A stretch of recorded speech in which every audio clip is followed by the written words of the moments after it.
de empezar con este deporte, el mushing, claro, para conocer este deporte primero te tienen que gustar los perros, ¿verdad? Entonces, en un principio, pues mucha gente, a ver, quien tiene otro tipo de perro, ahora es más fácil, me refiero a no un perro nórdico, quizás sea más fácil no entender qué es este deporte. Claro, que tenemos perros nórdicos, hemos tenido, rápidamente asociamos, ¿no? Es decir, yo tengo un husky, tengo un alaska, tengo un irlandés, tengo un perro nórdico, entonces este perro viene del mushing, es algo que de por sí cuando empezamos a leer sobre la raza ya nos llama la atención, ¿no?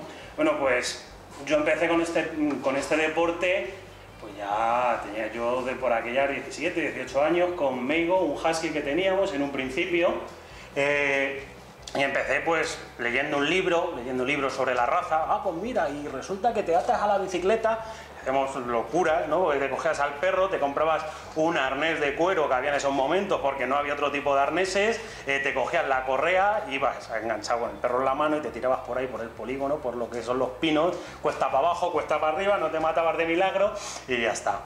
Entonces, bueno, pues luego después de circunstancias de la vida ya empiezas a estudiar, te vas fuera, el perro se queda en casa, ya no... Y al final, bueno, pues volvemos otra vez aquí a Toledo, ya te estableces y dices, oye, esto del tema de los nórdicos me apasiona, me gusta, tiramos por otro tipo de raza, que es el malamute, coges uno, bueno, tienes un cachorrito, lo que decía Antonio, o sea, es que uno solo, somos dos, y cuando salimos a correr tú le llevas en la bici y yo no voy con él, tal, bueno, si cogemos una parejita, pues venga, vamos a coger una hembra. Venga, el criador nos deja otra hembra, ya tienes dos perros y al final terminamos con otra tercera, con Lía, que nos deja igual un vecino amigo que nos dice, oye, pues mira, tengo esta perrita, tal, ¿por qué no te quedas con ella y trabajas? Y dije, un pastor belga, pues esta también entra en mushing de cabeza. Entonces, hemos echado el alto, que como dice Antonio, nosotros hemos echado el alto por ahora ya con perros, porque no hay tiempo y sobre todo a nivel económico, muchas horas al día y no disponemos de ellas ninguno. Entonces, pues es una locura coger más perros sin poder llegar a atenderlos bien y sobre todo las horas de entrenamiento que hay que dedicarlos. Entonces, como os decía, pues todo esto, las locuras estas de tener un nórdico te hacen también, no sé si muy influenciado quizás, ¿no? Por estas películas de Colmillo Blanco, todas estas cosas que nos llaman.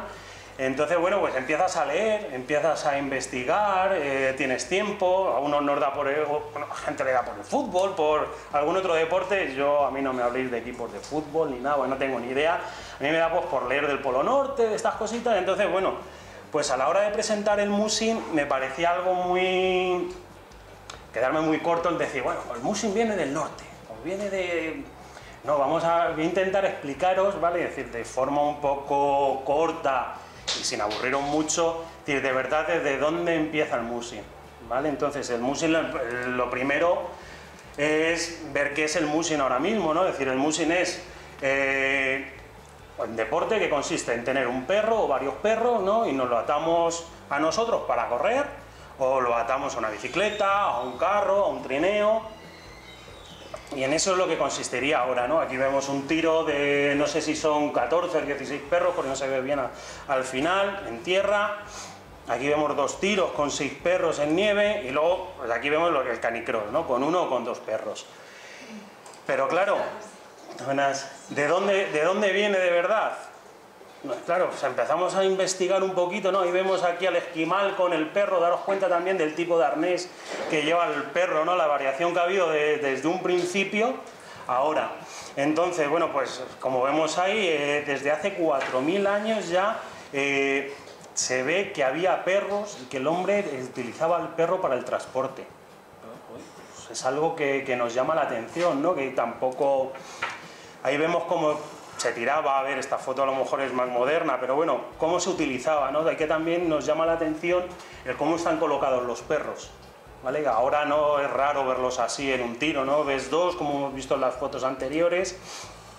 Y luego después, claro, los antropólogos con tanta investigación se dan cuenta de que, claro, en el Ártico, si no hubiera sido por los perros, no se hubiera podido sobrevivir, porque claro, en el Ártico, a ver quién es el guapo que hay con toda la nieve, esas temperaturas, va de un pueblo a otro, se acerca al mar a pescar. Entonces, bueno, pues es algo que el perro, como vemos en todas esas zonas, tenía mucha influencia, es decir, nos valía para el transporte, nos valía para guarda, nos valía para cazar. Entonces, el mussing vemos que ya va siendo algo más que correr con el perro. Bueno, aquí tenemos un campamento, ¿no? Entonces ahora vamos a empezar a ver de por qué conocemos el mussing. Porque claro, esto será allí en Siberia, pero ¿y cómo llega hasta nosotros? Pues bueno, pues empezamos a exploradores, ¿no? Que encuentran también, empezamos con la conquista de América y hay exploradores que empiezan a encontrar tribus ya de indios que también tienen perros y los utilizan igual para lo mismo, ¿no? Para transportar en tierra, pero para transportar leña, para transportar a los enfermos, para muchas cosas, entonces, y para cazar. Es decir, el perro ya también ahí está ligado a otro tipo de tribus. Bueno, las típicas fotos, os dais cuenta, siempre en todas las fotos de indios aparece el lobo, el águila. Es decir, el lobo siempre va muy inculcado a nosotros, a lo que es la naturaleza. Y entonces ahora sí que empezamos a ver de verdad dónde empieza esto del mussing, ¿vale? Está ligado todo esto al paso del norte. A la hora de la verdad, es decir, tanto los españoles, los ingleses, ¿no? Toda esta búsqueda de las especies nos hace buscar un camino más corto para poder llegar a comprar a Asia. Entonces, bueno, pues los señores españoles teníamos conquistado, por decirlo de alguna forma, toda la parte baja de África y toda esta parte de aquí arriba, y los ingleses dijeron, señores, ¿y por qué no aportamos por aquí? Entonces, claro, toda esta parte de aquí se nos queda congelada en invierno, entonces ellos empiezan a intentar, por aquí, por toda esta historia de Groenlandia, intentan buscar qué formas podemos llegar, pero todo esto es para buscar la especie, es decir, no es por otra cosa, ¿no? Los primeros viajes, ¿vale? Los hace este señor, Martin, empieza a hacer viajes, ¿vale? Que están patrocinados, es decir, pagados por una empresa que es una empresa que se dedica a traer especies. Aparte está lo que es el Imperio Británico, que también pone dinero, y es el que empieza a hacer ciertas excursiones para ver hasta dónde llega.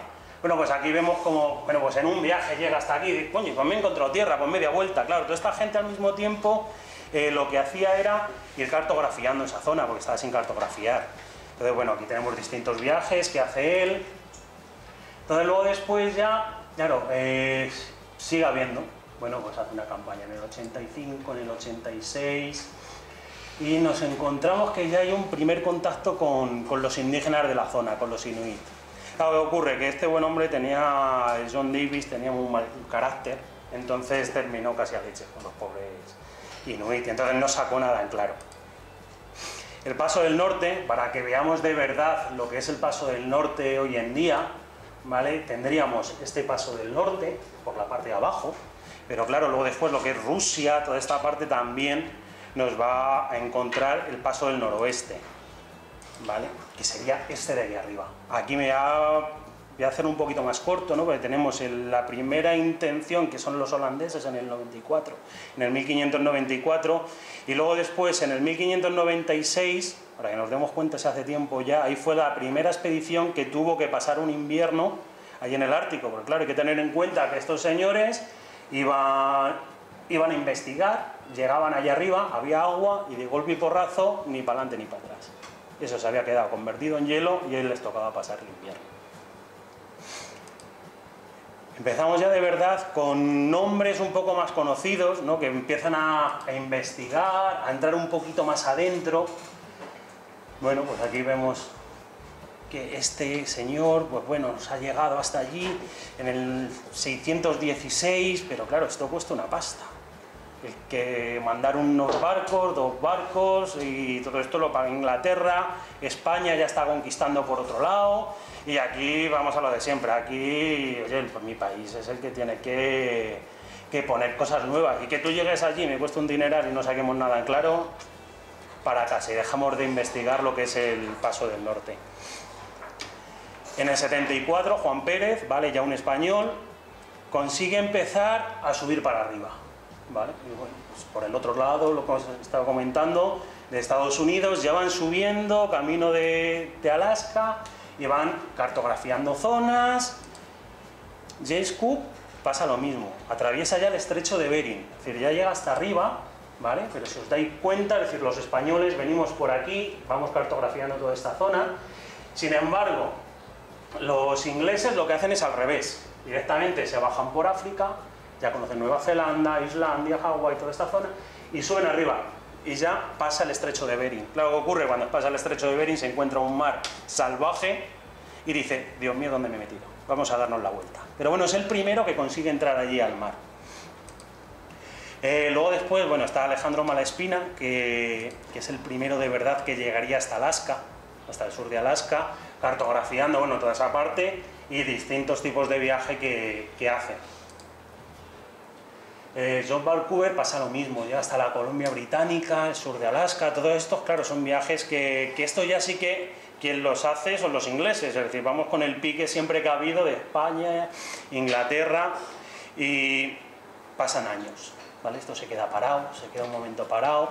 Hay que tener en cuenta que toda esta zona donde se empieza a investigar el paso del norte, claro, todos los ingleses y barcos, ya que empieza a haber en Estados Unidos, suben a cazar ballenas. Entonces no deja de haber nunca un poco de incursión de barcos y demás, hasta que llega un punto en el que nos encontramos que hay un ballenero que dice, señores, que yo he llegado más arriba de lo que ha llegado nadie. Y además se está yendo el hielo, es decir, que se puede llegar a entrar. Bueno, pues esto, y entre que ya el tema de la guerra napoleónica ya, pues oye, se paran, entonces claro, dicen los ingleses, coño, tenemos un montón de barcos parados, estamos pagando un montón de marineros, y si volvemos a mandar a gente para allá arriba y somos los primeros en encontrar el paso. Bueno, pues en el 818 salen dos expediciones, una guiada por John Franklin y Duchamp y otra por John Ross y Edward Parry. Tanto Franklin como Parry van a ser los primeros que de verdad van a tener contacto con Inuit y de verdad van a empezar a mostrarnos en un principio qué es esto del Musin. Van a ser los primeros que van a investigar sobre ello. Estos últimos, tanto John Ross como Edward Parry, van a ser los primeros que de verdad contactan con las tribus Inuit e intentan aprender de ellas. Otros, bueno, las van a ver, van a hablar con ellos, pero qué raros son estos. Aquí vemos ese encuentro que se da, ¿no? La foto, como ese dibujo lo hacen, ¿no? Es decir, toda la parte... Y aquí nos damos cuenta de la primera, ¿no? Qué raros son, ¿verdad? Que nosotros vamos vestidos con lana, ellos van vestidos con pieles de animales, tienen perros atados a no se sabe el qué, ¿no? Entonces no se sabía lo que era, pero... Ahí estaban ya esos perritos que eran los que de verdad ayudaban para transportar a las personas y transportar a la gente. Bueno, el primer viaje que se hace, este del 18, bueno, pues ahí vemos cómo entra hasta esa zona, todo este encuentro se hace por toda esta parte de por aquí. Y aquí tenemos ya, bueno, pues Parry nos hace otra serie de viajes. Pues sigue entrando, ¿verdad? Esta es la primera vez que se pasan durante un invierno y solamente pierden un hombre. Todo esto es debido también porque ya en esta época ya la lata, lo que conocemos como la lata de comida ya existe, la lata al vacío. Entonces, claro, pues el paso del invierno le pueden hacer mejor, porque si no, claro, todo lo hacían con carne desalada, cogían enfermedades, entonces la gente moría. En el 21, ¿vale?, hace este otro viaje, y en este otro viaje ya Edward Parry, como ya con los Inuit ya se conocía de todas, ya es la primera vez que monta en un trineo, ¿vale? Es decir, en el 1821-1823, es decir, fíjate si estamos yendo atrás ya en el tiempo. Bueno, en el 24 y en el 27 es uno de los últimos viajes que hace Parry. Se encuentran con una serie de problemas, se quedan ellos atrapados y hay un barco que naufraga. Este barco nos va a venir muy bien para otro expedicionario que gracias a él salva la vida, porque claro, lo que hacen es siempre van con dos barcos por lo que pudiera ocurrir. Entonces este barco que se queda en la costa porque encuentran con glaciales, se encuentran con... Entonces bueno, pues cae ahí, le dejan con todas las municiones, le dejan con víveres que no entraban en el barco que les quedaba, lo deja ahí por si acaso hay otro viaje, pues bueno, pues ya se encontrará. Y en el 27, en esa misma expedición, lo que hace es, bueno, pues ya que estamos aquí, entre que este barco le cargamos, no cargamos y nos apañamos, yo voy a hacer una cosa, voy a subir al Polo Norte. De verdad lo que es el Polo Norte, y se coge unos barcos de remo, es decir, y va remando hasta el Polo Norte, echa a andar, y bueno, sí, es el primer hombre que pisa el Polo Norte, pero claro, llega hasta donde llega, se tiene que dar la vuelta porque ve que no puede, entonces ese sería el primero. En el 29, ya John Ross, ¿verdad? Es decir, 11 años después de esa primera expedición que él hizo, inverna en el Ártico. Es decir, ya de verdad él va preparado para invernar. ¿Qué ocurre? Este viaje John Ross, porque en el primer viaje salió un poco tarifando con los ingleses, porque vio una serie de colinas donde no había colinas. Que tuvo un espejismo, no sabemos si fue un espejismo que estaba hasta las narices de estar en el Polo Norte, y dijo, señores, aquí me doy la vuelta. Entonces John Ross encontró a una compasta, le pagó el viaje y dijo, pues a investigar. Hace esa invernación con los esquimales, ya aprende de verdad de ellos, es decir, sabe que hay que vestirse con pieles de verdad para aguantar el frío, sabe que solamente con la carne en salazón o en lata no les lleva nada, es decir, que tiene que comer foca, tiene que comer hígado de foca. ¿Por qué? Porque eso les viene muy bien para el escorbuto, la vitamina C. Y luego ya es de verdad el primero que empieza a reconocer la zona en trineo, ¿vale? Porque pasan 3 inviernos allí. Este sería el viaje que hace, ¿vale? John Ross con su sobrino. Entonces vemos cómo el viaje llega, se queda por aquí aparcado, todo esto lo hace en trineo. Y llega un momento en que conoce, es el primero en descubrir en el 31 el polo norte magnético, ¿vale? Claro, cuando vuelve de este viaje, a los ingleses pues les dice, oye señores, que yo estaba aquí, he sobrevivido, pero he sobrevivido gracias a esto y a que mis barcos, que no os lo he dicho antes, sus barcos se quedaron encallados. Es decir, el que pasara 3 inviernos, él tenía pensado 2, pero en el segundo invierno ya intentó salir, el segundo verano intentó salir, pero el de hielo no había manera. Y el tercero ya vio que tampoco. Entonces ya lo que hizo fue empezar a andar, entre trineos y demás, ir andando hasta intentar llegar a toda esta isla, ¿vale? Para ver si había algún ballenero y los recogía. Ahí fue cuando se encontró con el naufragio anterior y gracias a ello pudieron sobrevivir ese invierno. Cuando les recogieron los balleneros y volvieron otra vez hasta Inglaterra, pues claro, se lo dijo, oye señores, que aquí estamos yendo nosotros vestidos de lana, vamos con las latitas y claro, muere gente, no somos capaces, que no, lo que hay que hacer es como los inuitas allí de la zona, que ellos se visten con pieles, se visten con... y volvemos a lo de siempre, estos indios que van a saber, no, es decir, nosotros sabemos más que nadie, que es el problema que tenemos siempre. Entonces, bueno, ya después de esto, y viendo que este hombre, después de estar 3 años allí, no consigue encontrar de verdad lo que es el paso norte, pues bueno, pues dicen que ¿qué pasa? Que lo que vamos a hacer es investigar la Antártida directamente. Entonces, bueno, el noruego Roald Amundsen en el 903 fue el primero que de verdad consigue hacer este paso.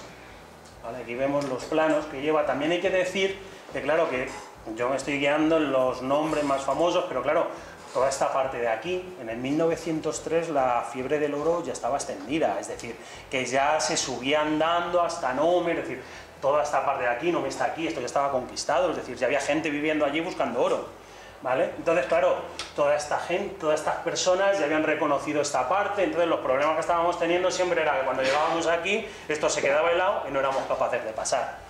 Bueno, algunos nos hemos puesto muy cabezones y hemos dicho, hay que pasar por ahí por narices. Bueno, pues este señor fue el primero que pasó. Bueno,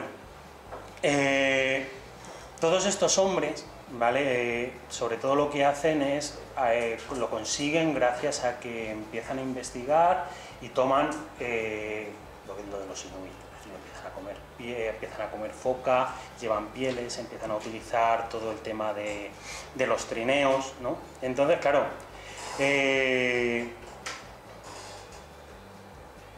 los británicos dicen que ¿por qué los perros? Eso es un maltrato.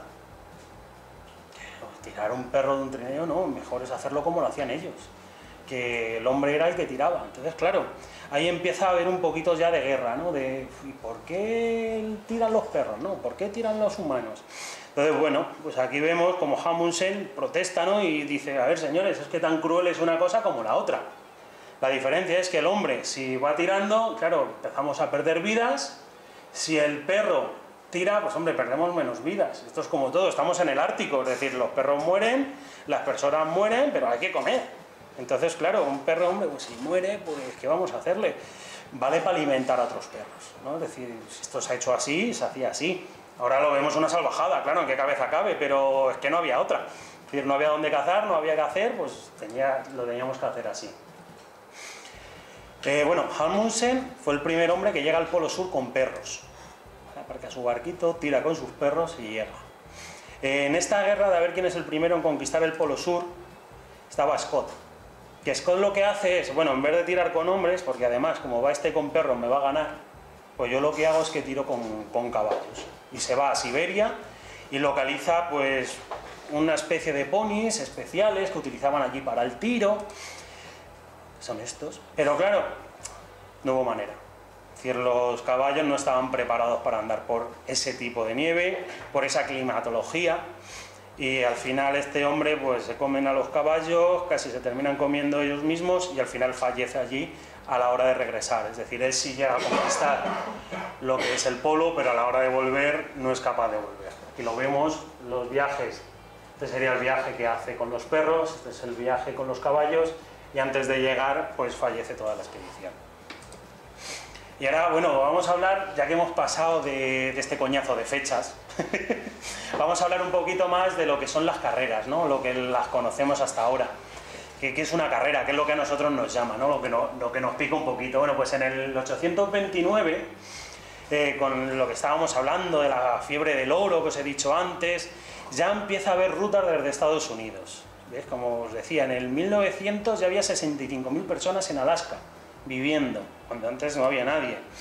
Y en el 1850 es la primera carrera no oficial, ¿vale? Es decir, es una travesía que se hace desde Winnipeg, Canadá, hasta San Paulo, Estados Unidos, pues unos mineros que dicen, venga, vámonos de vuelta. Y mientras que vamos de vuelta, venga, a ver quién llega antes. Y esa es la primera carrera que se tiene conocimiento según los escritos. En el 86 se hace un primer festival de invierno en San Paulo y ahí sí que se incluyen carreras de trineo, tanto de esquí. Aquí vemos unas imágenes de lo que eran en entonces ese tipo de carreras. En el 1908, ¿vale? Hay un comerciante de pieles que trabaja mucho entre lo que es la zona de Alaska y Siberia, y este hombre en uno de sus viajes ya se trae unos perros muy especiales de los indios Chukis, que son especiales para trabajar, y además allí costaban un dineral, estaban súper bien vistos. Entonces él, al entrar aquí, pues, están muy acostumbrados. Un minero, ¿no?, que había hecho mucho dinero allí, apasionado de las carreras, le compra estos perros.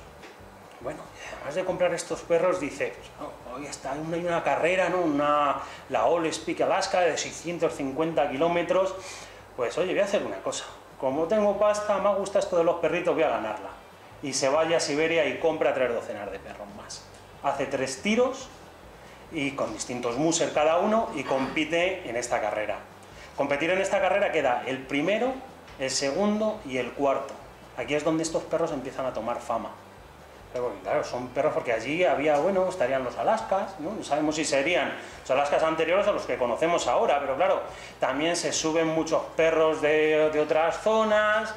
Entonces estos perros vienen muy puros, ¿no? Aquí vemos un cartel de esta famosa carrera, desde 1909, que empezó en el 8.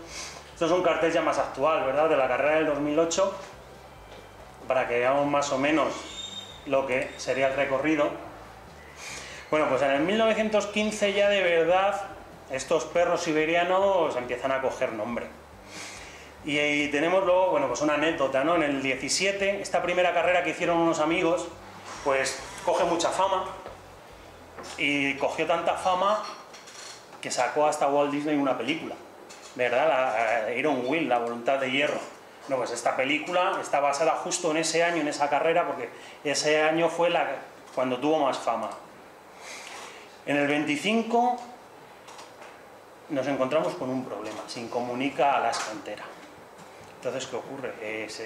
Hay una epidemia en Nome, si os acordáis antes, Nome estaba arriba del todo, no había forma de llegar. El mal tiempo impide que los aviones puedan navegar, entonces, ¿qué hacemos? Bueno, pues se dice, vamos a contratar a los muser, que es lo que de verdad pueden ir, y contratan a 20 muser y a 150 perros.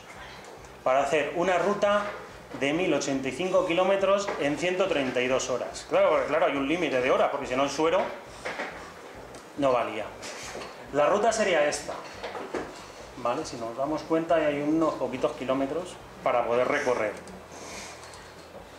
Y aparece Leonard Shepard, que algunos conoceréis ya, os sonará, que fue el encargado de esta expedición, de verdad buscar a todos los Musser y dirigirla. Leonard Shepard hizo el tramo más largo y el más complicado de esta expedición. Lo dirigía su perro Togo, era el que llevaba de líder, que no lo conocemos nadie, porque el pobrecito en este tramo tuvo un problema, se quedó cojo ya de por vida, porque se hundió el hielo y del esfuerzo se nos quedó ahí. Togo vivió unos cuantos años más, pero ya no pudo volver a correr. Aquí tenemos a Shepard, el perro más oscuro sería Togo. ¿Vale? El último tramo de 80 kilómetros ya era más facilito, ¿no? Era casi todo recto, por decirlo de alguna forma, ¿no? Por allí todo recto. Antonio a lo mejor nos puede contar algo luego de cómo es allí todo recto. El Musser, John Arkeison, llega con Balto, que es el ya más conocido quizás, con su perro guía, y es el que de verdad se lleva pues todos los honores, porque es el que entra allí, ya allí la prensa le hace fotos, los que había allí. Bueno, y aquí tenemos a Balto, ¿no? Balto está en Nueva York, le tenemos aquí esta estatua, y luego aquí vamos a conocer lo que es Balto en persona, disecado, y este sería Togo.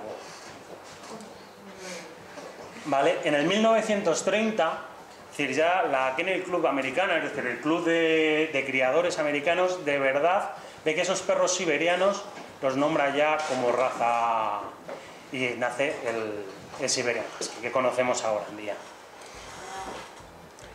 En la ciudad de Lake Planks se originan las primeras Olimpiadas de invierno, ¿verdad? Ahora mismo hay muchas veces, ¿verdad?, en conversaciones, es que no es un deporte olímpico, tal, no sé qué, tenemos que intentarlo. Bueno, pues aquí vemos como en América del Norte, esta es la primera Olimpiada donde se mete en tiro de trineos, ¿vale? Fue en plan de exhibición, Leonard Shepard con 2 o 3 más, hicieron, bueno, pues como las carreras de ahora de media distancia, es decir, un par de días, unas rutitas, y aquí tenemos a Leonard Shepard en estas Olimpiadas. Luego después, en el 52, fijaos ya los años que pasan, en Oslo, igual, en invierno, se mete otra modalidad de exhibición, que es con la pulka. La foto no es tan antigua, pero bueno, para que veáis un poco también lo que es. Un perro, un trineo y detrás una persona con esquís. Esta es otra modalidad que tiene el mushing. Bueno, entre el 1950 y el 60, claro, ya ocurre una cosa, ya ahí hay motos de nieve, ya empieza a haber de verdad una forma distinta de trabajar en el norte, ya están los aviones. Entonces, ¿qué pasa? Que el tema de los perros pues se deja de utilizar, empiezan a decaer mucho, ¿no? Entonces, John Regington pues dice que por qué no vamos a dar la importancia que tiene la Iditarod, ¿no? La Iditarod es la carrera que él organiza, por decirlo de alguna forma, alabando esa ruta de Nome que hicieron Jonas Shepard con toda esta gente. ¿Qué ocurre? Pues que todo el mundo alaba y otros hacen todo lo contrario, ¿no? Entonces, ¿qué ocurre? Pues que todos los que no estaban de acuerdo con este hombre decían que es que esta carrera la inventaba porque tenía perros que eran muy lentos para las carreras que se estaban haciendo ahora ya en el norte de Estados Unidos, que eran ya carreras más de sprint. Entonces, claro, por eso se inventaba una carrera tan larga para que sus perros pudieran hacer algo. Y luego después ya pasamos al 1992, cuando ya se crea la Federación Internacional del Tiro del Perro, ¿vale? Entonces, esto está hecho pues para unificar un poco lo que es todo el tema de distintos países, donde ha llegado y demás. Todo esto aquí hemos estado viendo pues un poquito el perro en el norte, pero claro, hay que también tener en cuenta que a nosotros cómo nos llega hasta aquí Europa.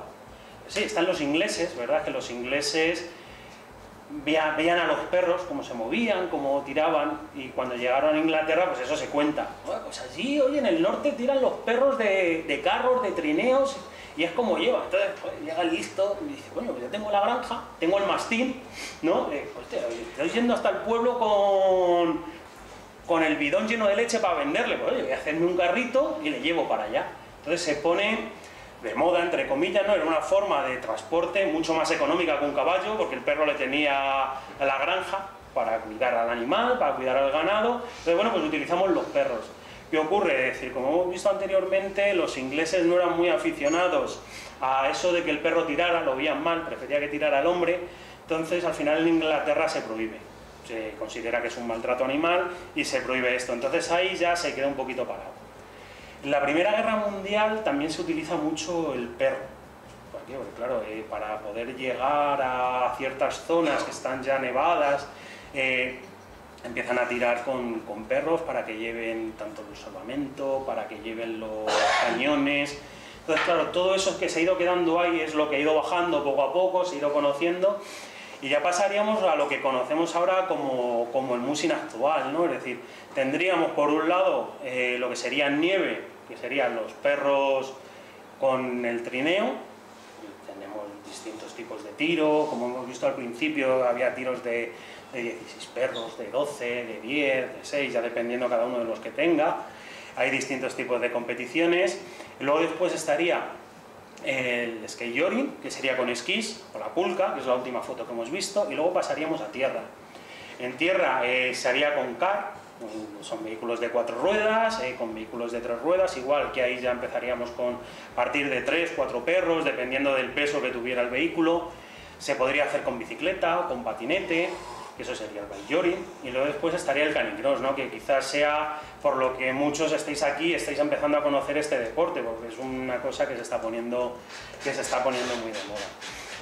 Bueno, pues hasta aquí es el coñazo de charla costeña yo preparada, pero yo creo que era, no sé, a mí me resulta muy interesante el ver de verdad que el musing no es solamente correr, ¿no? Es decir, que el musing lleva algo de historia y que es una forma de vida que ha conseguido que gente pueda sobrevivir a sitios muy complicados de sobrevivir, y que nosotros tenemos que intentar mantener un poco ese respeto, ¿no? a esa forma, no solamente basarnos en correr y correr y correr.